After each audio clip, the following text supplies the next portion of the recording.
Hello and welcome to this week's phone show. Last week we saw the birth of the Amazon Fire Phone, and even though we'd heard a lot about it in previous rumours, the unveiling gave us a tantalising look into its 3D capabilities and some other very interesting special features. If you're not already clued up on the Fire Phone, then you're in luck because we'll be taking a closer look at it in today's show. That's of course after we catch up with what else has been happening in the mobile world. The Samsung Galaxy Note 4 is expected to show up in a couple of months' time at IFA 2014, but at this stage we're wondering if there'll be anything left to tell. The latest leak reveals two models, one quad-core and one octo-core, and a 2560 by 1440 QHD display, thought to be 5.7 inches in size. The info dump also shows 3 gigs of RAM, 32 gigabytes of storage, and a 16 megapixel main camera. BlackBerry has confirmed the recently leaked handset codenamed Windermere will debut at an event in September and will officially be named Passport. Crackberry reports the device is being named after its Passport-like dimensions and will come with a 4.5-inch 1440 by 1440 display and just 3 rows of physical buttons. The phone showed up alongside 2 additional handsets known as the Z3 and Classic. And finally, the Nokia X2 has been officially announced by Nokia less than 6 months after it introduced the first Android series at MWC 2014. The new model comes with a 4.3-inch display, 1.2 GHz dual-core Snapdragon 200 CPU, 1 GB of RAM, and a 5 megapixel camera. A physical home button has also been stuck below the screen. It's being listed as €99 or approximately £80 and is available right now in selected countries. That's it from me. Now it's over to the sofa with Gareth Beavis and John McCann.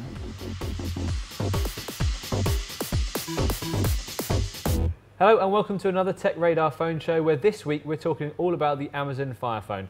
This is Amazon's big play into the smartphone space. So John, are you excited? I'm intrigued. I'm not sure if I'm excited. You don't seem bothered this week. It was a mixed bag of an announcement. In one hand, it's interesting. The 4 front-facing cameras for the dynamic perspective is an interesting concept, but I fear that it's one which is more gimmick than actual usefulness. We've seen they said, you can scroll the screen by tilting and moving your head. We've seen that on other phones. Galaxy S4 it's awful. Didn't work. The other part of the dynamics perspective is being able to look round objects. They showed an example of flyover maps where you could sort of look round buildings without having to move the phone, just moving your head. Which is a nice idea, but it's not one that you're going to be doing all the time, and it's a limited functionality. Okay, yeah, admittedly, but I mean, one of the key things with phones is differentiation, trying to stick out in the market of eventually, basically, identikit devices sometimes.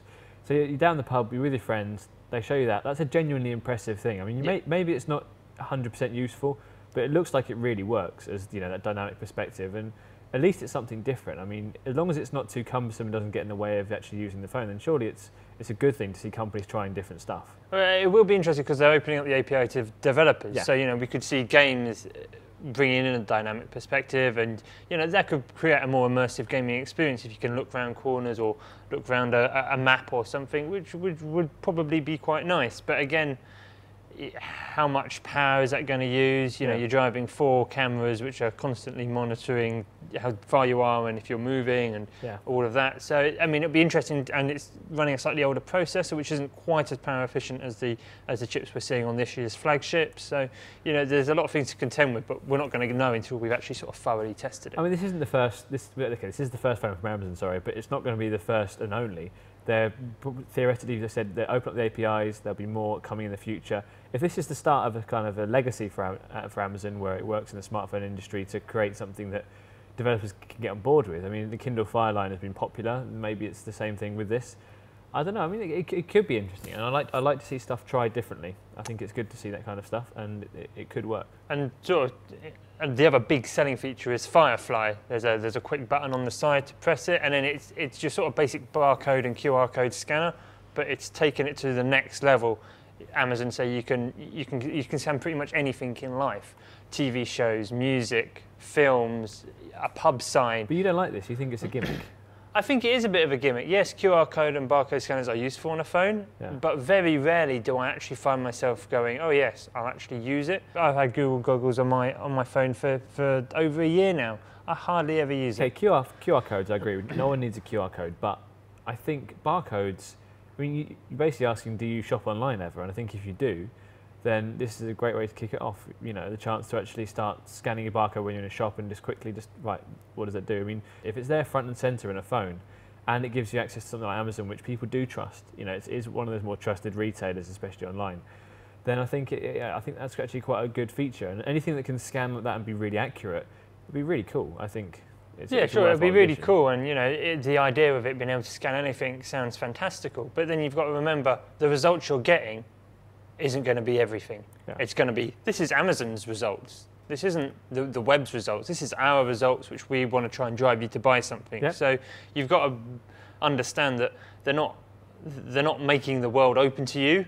They're just trying to find as many ways to drive you to a sale as possible. I agree cynically, yeah. It is a kicking off point that does drive you down one specific road. But if you talk to a majority of consumers, that they're in a supermarket, they want to buy a new kettle, and they're wondering, is that the cheapest I could get it?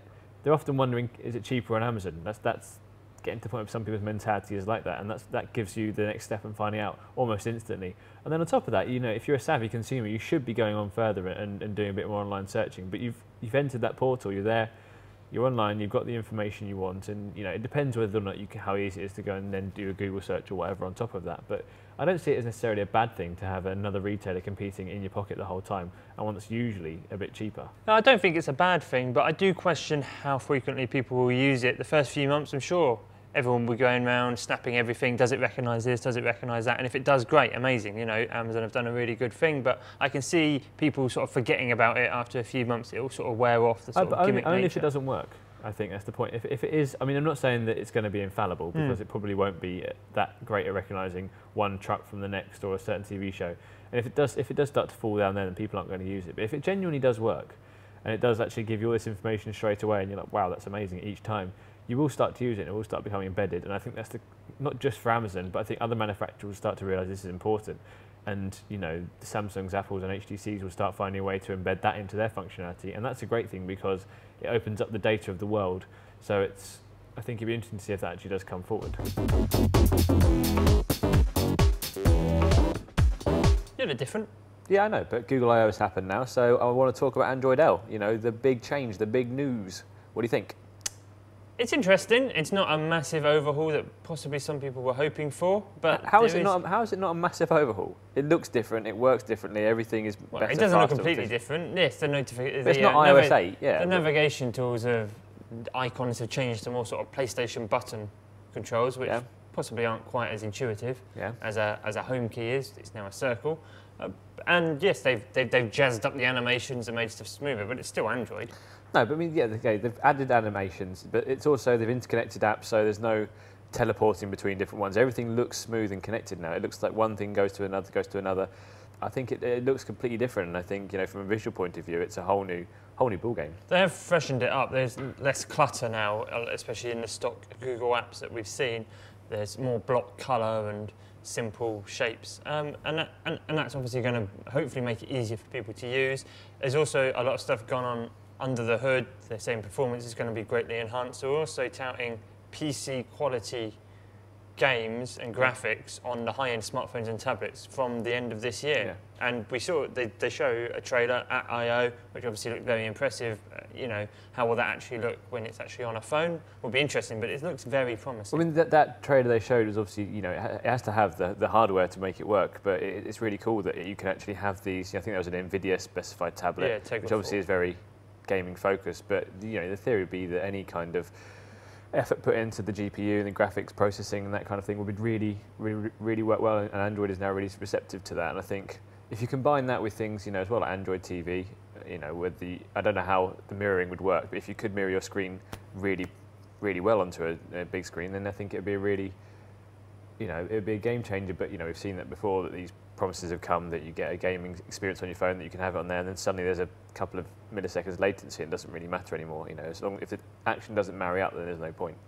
And they've also done some work on the battery side of things as well. Battery life is really important these days. We've seen an improvement this year with some of the top handsets, you know, easily lasting a day, if not a bit more.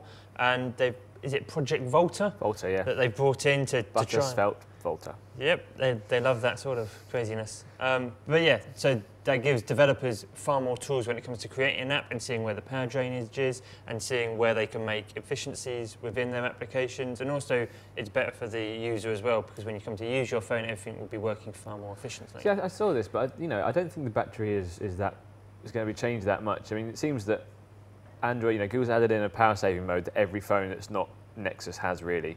Everything's got if you get below 15%, it will just turn some things off. I mean, 90 minutes longer during the day doesn't seem huge, but obviously it's important, but it's not really, let's do a press conference about it. And I think Project Volta is giving power to the developers. So again, it's Google saying, here's some more tools to work out exactly what's going wrong with your app, which is good, because we want, one of the biggest problems with Android is that third-party apps can come in and just wipe your battery because they're not running efficiently. So that's really good to have, but I don't think it's, in the same way that the 801 processor for Qualcomm has made efficiencies really huge for the top-end handsets, and obviously those manufacturers have worked with them and made that as well running as possible. I don't see that Android L has got that much more of a change forward, really. What did you make of the name? Yeah, well, I think the name is obvious, really. Google knew that everyone was waiting for the next version of Android. It was going to be L. Speculation around which dessert or sweet it's going to be is still rife, and I think that this is very much a developer preview. If you look at the way that it rolls out, there's a kind of a desire from manufacturers to get their hands on this release as soon as possible, the same as developers, because it's all for the holiday season. For Christmas time coming up, they want to have the handsets that are going to be brought out running on the latest software, and then from the next iterations coming through in the early next year. So it's not going to be Lollipop or Lemon Meringue Pie or whatever. That's still to come. Later in the autumn, we will find out a bit more about what it's going to be called, what version of Android it's going to be. It'll probably be 5. I think this is we've just had 4.4.4. If this was 4.5, it would be strange, because it's a massive upgrade compared. Google has also added 5,000 new APIs to really help developers maximize their applications, give them loads of new tools to play with. And Android L is also optimized for 64-bit chips. I mean, we saw Apple launch the iPhone 5S with 64-bit last year, and while at the time it was, it was nice to know it's future-proof, but we're still not at a point where it's required. But again, it means that the operating system in the next year or so will be able to easily handle any 64-bit applications which are thrown at it without issue. Well, I think obviously you have to have the hardware to match up, and I think it's strange that Apple did it, because that was just future-proofing. There's not really much at all that the iPhone gains from being 64-bit. I'm surprised Apple made such a fanfare about it, really. It could have done it in the background and left it there, and then when the time was needed, it could have raised the issue. But with Android, we are getting to the point we're nearly at 4 gig of RAM, which is when it really starts to exploit the power of 64-bit. And that's the time when we'll really get a phone that can become a PC. You can imagine coming into work, put your phone down on the desk, wireless charged, connects automatically to your screens and a couple of Bluetooth connections, and that's it. That's your laptop for the day, and that's the future. For some people, the idea that all this is pushed down to one device, and I think by making it 64-bit finally, it gives the opportunity to have that.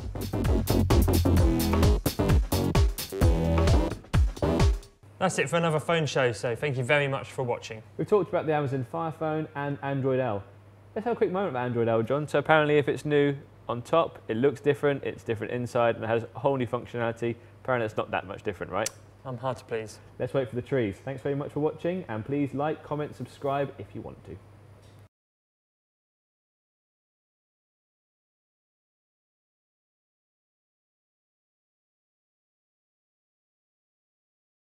Thank you very much for watching, you cheeky little parsnips.